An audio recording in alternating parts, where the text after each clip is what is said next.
Il ne laissait pas le petit éléphant grimper sur la terrible balançoire, la plus grande attraction du parc d'attractions.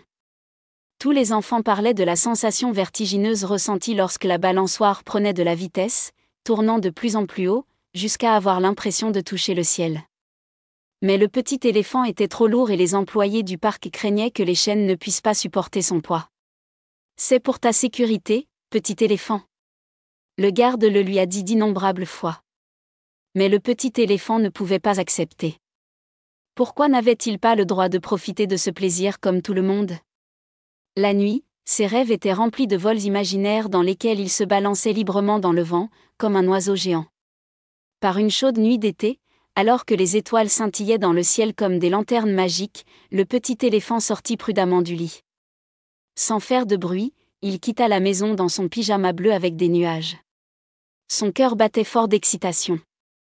Ils se faufilèrent dans le parc silencieux qui, à cette heure-là, dormait sous le clair de lune pâle.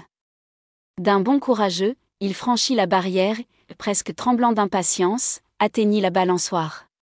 Sans réfléchir, il démarra le mécanisme et la balançoire commença à osciller en douceur.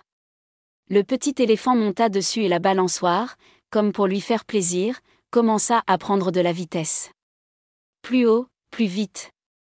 Le vent soufflait dans ses oreilles, et il riait, sa trompe levée vers le ciel. « Hurrah !» il a crié. « Vole !» Mais les chaînes ont commencé à craquer. Le métal gémissait sous le poids du petit éléphant, mais il était trop excité pour le remarquer. La balançoire volait de plus en plus vite, et les chaînes se brisaient, une à une, avec un claquement sinistre. Soudain, la balançoire s'est détachée et le petit éléphant est tombé au sol, roulant parmi des morceaux de métal tordus. Il resta allongé là quelques instants, gémissant. Il avait des bosses, des égratignures et des bleus, mais il était vivant. « Tu es né une deuxième fois, petit éléphant, » dit le garde, qui était arrivé en courant, réveillé par le bruit. Le vieux garde se pencha sur lui, vérifiant s'il allait bien. « Heureusement que tu n'as pas forcé autant, sinon. » Le petit éléphant, honteux et les yeux pleins de larmes, s'excusa. Le garde l'a reconduit chez lui et il a dormi profondément le reste de la nuit. Depuis lors, petit éléphant a appris que parfois, même si les désirs brûlent, la sécurité et la prudence sont plus importantes que le plaisir momentané. Et qui sait ?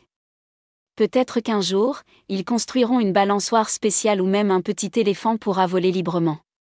Fin.